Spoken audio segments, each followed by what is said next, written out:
Pour ce qui concerne cet accord entre Kinross et Mauritanie, bon, il faut avouer que je n'ai pas toutes les informations le concernant. Ce que je sais c'est un préaccord sur le volet commercial et que les négociations continuent pour les aspects juridiques.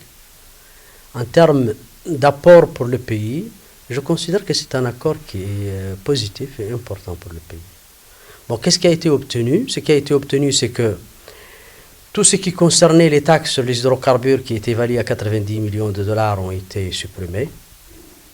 Pour ce qui concerne le remboursement de la TVA, l'accord a retenu un montant de 16 milliards qui était déjà reconnu par le ministère des Finances et donc qui a intégré. Donc on a eu une suppression d'un montant de 90 millions de dollars et nous avons accepté de payer quelque chose comme 40 et quelques millions de dollars qui ont été déjà reconnus par eux. Mais cela n'est pas ce qu'il y a le plus important. Ce qu'il y a de plus important dans cet accord, c'est qu'il y aura un programme d'investissement qui va augmenter la capacité de production de plus de 60%. On va passer d'un niveau de 15 000 tonnes jour à quelque chose comme 24 000 tonnes jour. Ce qui va augmenter le niveau de l'emploi, qui va augmenter les recettes en devises et qui va aussi augmenter les recettes publiques.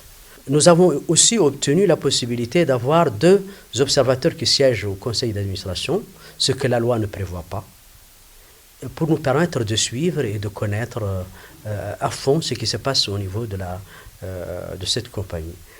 Par rapport au permis de recherche qui a été pour Tasiast Sud, je pense également que nous avons obtenu de résultats.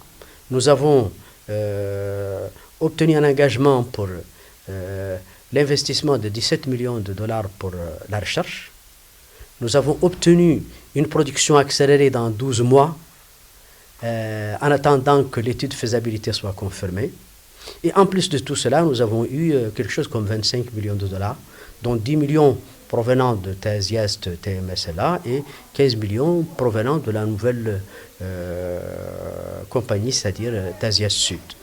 Donc, de mon point de vue, c'est un accord qui va surtout permettre d'augmenter la production et donc créer plus d'emplois et contribuer à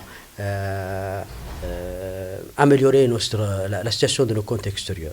Mais c'est aussi un élément qui va aider qui va stimuler les autres investisseurs qui vont savoir désormais qu'en Mauritanie, il y a un partenaire qui respecte les lois et qui respecte ses engagements. Et je pense que c'est ce facteur-là qui est le plus important.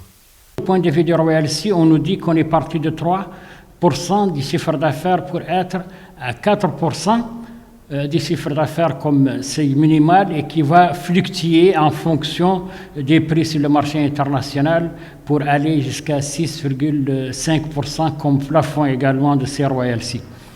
Je pense qu'à ce niveau, il faut se rappeler une chose, que la moyenne aujourd'hui, du point de vue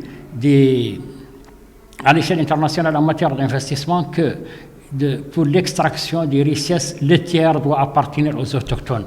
C'est la moyenne internationale. Ce qu'on nous a en train aujourd'hui, avec lequel on est en train de nous tympaniser, c'est du pillage.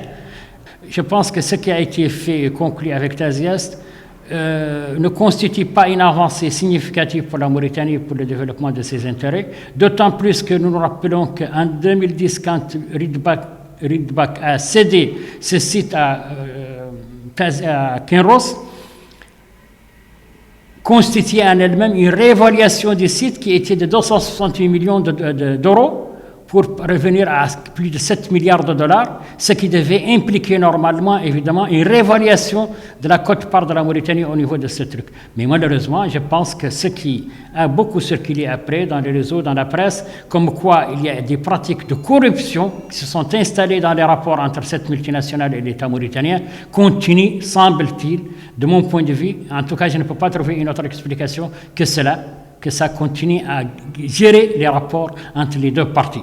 Nous savons que Kinross a connu beaucoup de difficultés et ça a bloqué un peu les négociations entre le pouvoir de Mohamed Abdelaziz depuis 2016 en 2016 avec Kinross, parce que Kinross s'est habitué le gouvernement à des pratiques auxquelles elle n'était plus en mesure de répondre convenablement et correctement au même niveau.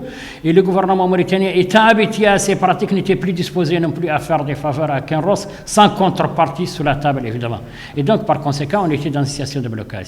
Le fait que ce soit la Banque mondiale qui intervient pour pouvoir faire pression sur le gouvernement mauritanien et l'État mauritanien de signer, cela ne me rassure pas non plus.